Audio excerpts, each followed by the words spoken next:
Hiring your first employee can be incredibly intimidating, overwhelming, and costly. I've hired plenty of the wrong people, didn't onboard them, didn't interview them correctly, did not build a good job description, was not prepared when they came on, and it cost me so much time, energy, and money. So here's a full guide on what you need to do to hire your first and or next employee more successfully than the last. All right, step one when hiring for any employee is fully understand the position you're hiring for. I'm a fan of building a position outline agreement. It is broken down into a few categories of what is the role, what are the responsibilities, what are their activities, what are the reports you need, and what type of accountability do you have for them? I have a few examples for this. We'll put a link down below that has access to a Google Drive folder that has a list of templates you can use for that specific thing or for the position outline agreement so that you can see what that looks like. But ultimately, if you can't articulate what the role is, no one can fully apply and or buy into it immediately.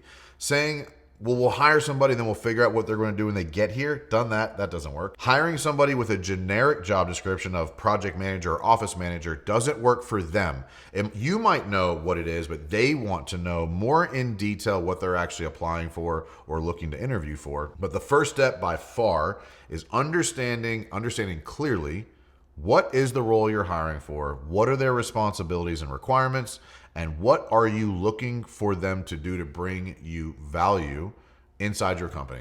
And if you're like, Mike, I don't know, then you're not ready to hire somebody yet. Please take the extra step in looking into what is the position, the requirements, the responsibilities, the reporting you're gonna need from them, what is gonna make that role successful. Again, I'll have a link below in the comment section or in the description to a Google Drive folder to give you access to those files, templates you can use to deploy inside of your next hiring process. Step two, create a clear job description.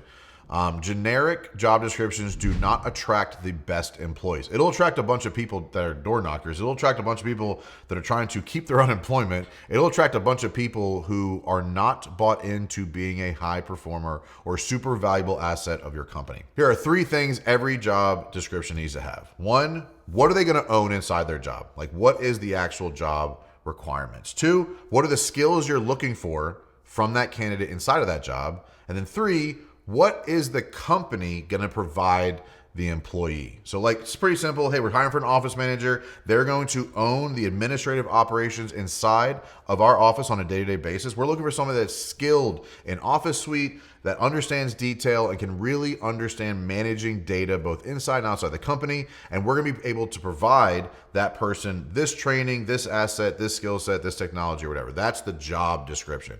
You're owning this with this skill set, and this is what you're getting from us, is a basic overview of how to develop a good job description.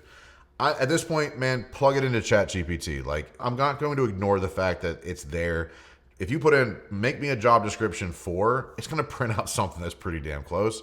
Don't copy and paste that shit. Please make it your own. Put your words on it. Make it more specific to your company. But don't be afraid to just put in, I'm hiring an office manager for a contracting company. Please build me a job description. I have historically been anti-AI. I'm anti-AI in client-facing environments. I'm pro-AI in organizing information and documenting things in a more clear fashion. So figure it out for yourself and what you like it for, what you want to use it for. But super simple to do that in ChatGPT. Those are some things that I think are important in the process. 3, where do you find candidates? Where do you find them? So I'm a fan of technically 3 different things. First, use your social media. Like if you've built an online brand, post on your page, post on your personal page, post in local Facebook groups. Not only does it show that you're hiring locally and you're growing, which is good for your brand, it also allows people that already know you and like you and maybe even trust you to know that you're hiring. When you just put a job posting up, which we're going to talk about in a second, when you put a job posting up, people who are like generally okay, they aren't looking there. They're not like, in social media can be, I've even ran ads on social media specifically related to hiring inside of a tight geographic area of my service area, because those people potentially know, like, and trust me. And like, the truth is, loyal, good employees aren't looking at job boards. That's the truth. There are some, but the majority of people who are like, I'm not really happy or I'm not that unhappy, but I work hard every day and I'm loyal to these people, the people you actually want to hire aren't looking, but they're on social media every day. and they already are engaged with you somewhere. So starting on social media can be a great place. Post a job description, post a desired outcome, post some things there, personal page, business page, local Facebook groups can be great places to farm candidates pretty quickly, even to the point where I've even ran ads behind job descriptions on my business page to put it in front of more people in a specific geographic location, which is super easy to do with a few clicks inside of the Facebook ad builder. Second would be obviously just general job boards. I'm a big fan of WiseHire. They just have a really great, simple process, but it works better for white collar positions than the blue collar positions. Good for admins and office managers and assistants and potentially salespeople. It's hit or miss in certain things, but very good for that kind of office environment. Not as good for the labor side.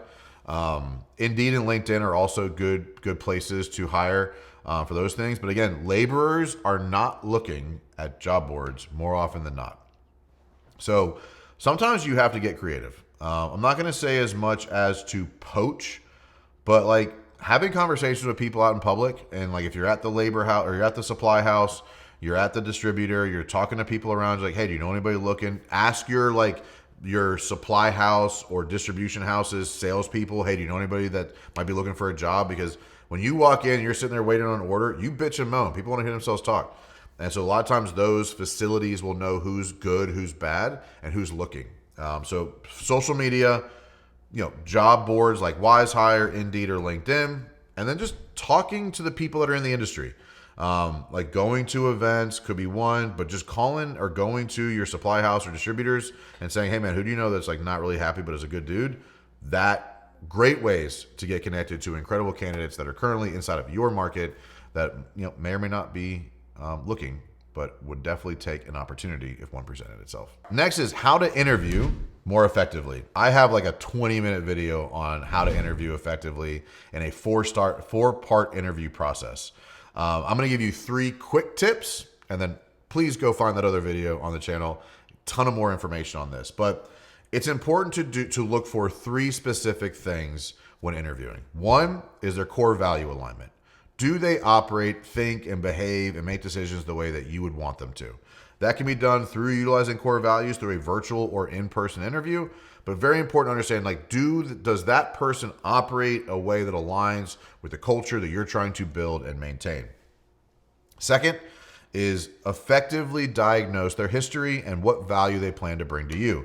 I use questions around tell me about a time that this happened. What would you do if this happened? Use scenarios that you can that are dealt with every time. But say, what have you done and what are you going to do for me? Are great parts of the interview process. And then third, and I think this is the most important part of the interview process, is develop a test day or a homework assignment for that person to prove what they do and what they can do and where they're at in different skill sets. If they got to the homework assignment, I'm likely comparing 2 candidates to see who can actually perform the task more intuitively on their own. And this could be a day on the job site, in a piece of equipment, on a saw, marketing, sales tactics, whatever. It doesn't matter the position. But that test day or homework assignment will show you where you need to pour into their skill sets first. What are they weakest at? Where are their strengths? What can you deploy them into immediately and what needs some fine tuning? So if you can understand their core value alignment, understand what they have done and what they're going to do for you to bring value, and then test their skill set so that when you onboard them, you have a specific guidance or training so that you can guide them to increase their weaknesses or improve their weaknesses and capitalize on their strengths. Again, there is a video on this channel, multiple actually, related to this topic. I don't want to spend 20 minutes diving here, but those are 3 things you need to focus on when interviewing and hiring to build your team with better people. All right, next is onboarding and the first 30 days. One of the biggest mistakes I see people make is they're not ready for day 1 when that employee starts. They're not ready, they're not prepared, they're busy, they don't have their equipment set up or their swag or apparel ready to go. They're not ready for them. They walk in and everybody's busy, no one has time for them. It's the biggest mistake I see when hiring somebody. If an employee shows up and it doesn't appear that you were ready or expecting them, they feel sometimes insulted. If nothing else, they decelerate. They slow down because you're not ready for them. So when you onboard somebody, the first day they start, be prepared, have their stuff organized and set up and ready for them, like technology, like computers or phones, swag, like just general apparel or protective gear, onboarding, paperwork, employee handbooks. Like, be prepared for them. When they walk in, you want to be like, hey, you're here and we're so excited you're here and we're ready for you. Very, very important. I'm a huge fan of building a 30, 60, 90-day onboarding plan. Again, a whole bunch of more information on that in other videos, but basically outlining this is what you need to focus on in the first 30 days, the second 30 days, and the third 30 days, so that by day 91, you are fully onboarded and trained and ready to deliver full capacity inside of that role. Depending on the job, some people can onboard faster than others. Some positions are more complex than others. But I build a 30, 60, 90-day onboarding plan to say, this is where your priority needs to be in the first 30 days, the second 30 days, and the third 30 days. And if you give them everything they learn from day one, they don't have enough capacity to absorb it, and they end up failing at everything or underperforming at least everything.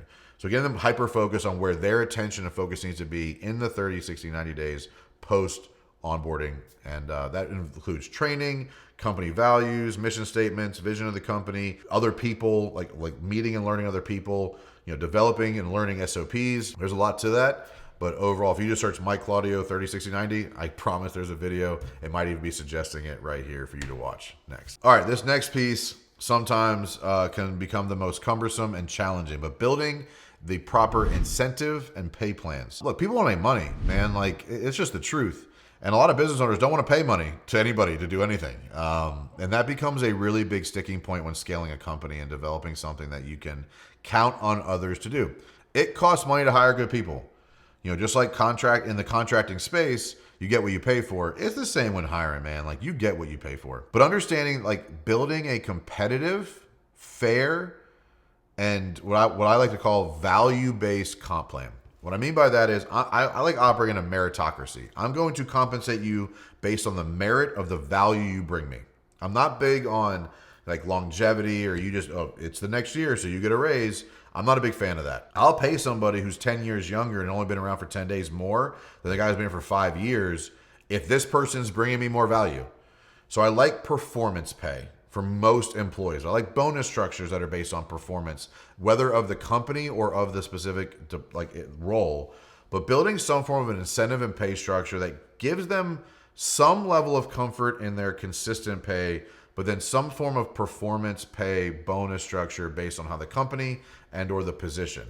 Huge on this, huge on meritocracy, huge on telling people that like they are compensated based on the value they bring. And so like I do this with my employees now. An employee says, hey man, I want a raise. Cool, man. What are you going to do to evolve to bring more value? I'm not just giving you a raise for doing the same thing. That is not a good return on investment. And so I've had this to happen with people that are making 50 grand a year or 250 grand a year. I want to make more money. Cool. What are you going to do to evolve to bring more value to this? You're going to take on more responsibility. You're going to improve this. You're going to take over this. You're going to handle this. You're going to manage that. You're going to take this thing off my plate. You're going to take that responsibility off. Like, what are you going to do to bring more value to the company to equate to an increase in compensation? That is the culture. That is what I've built. People know that. So when people come to me for a raise, like, hey, Mike, right now I'm making 70. I'd like to make 80. Here's what I think I can do to bring extra value to the company in order to earn that raise. That is a way better conversation than like every 6 months somebody asking for a raise. So building a pay structure, a bonus structure, a career path for somebody that equates to as they evolve and become more valuable, they will be compensated more money. Not just the longer you last here doing a job, I'll pay you more money. And that's not for everybody. Not everybody wants that. Some people just want to come in and say, I want 120 grand and I just want it because I said I want it. I think I'm worth it. Some people want that. That doesn't work here. That doesn't work in any company I've ever started or built. Because ultimately then they become stagnant, they become complacent, and they think they deserve a raise just because they asked for it, not because they're actually improving or getting better. So overall, those are 6 things you can do to ultimately hire more effectively and grow your company with more consistency. Look, it's not simple. Like this is a complicated, like the business of humans is complicated. Hiring, firing, training, onboarding, it is complicated. People are just different. But those are 6 things you can do to put into your process inside of your company to help you hire more effectively going forward.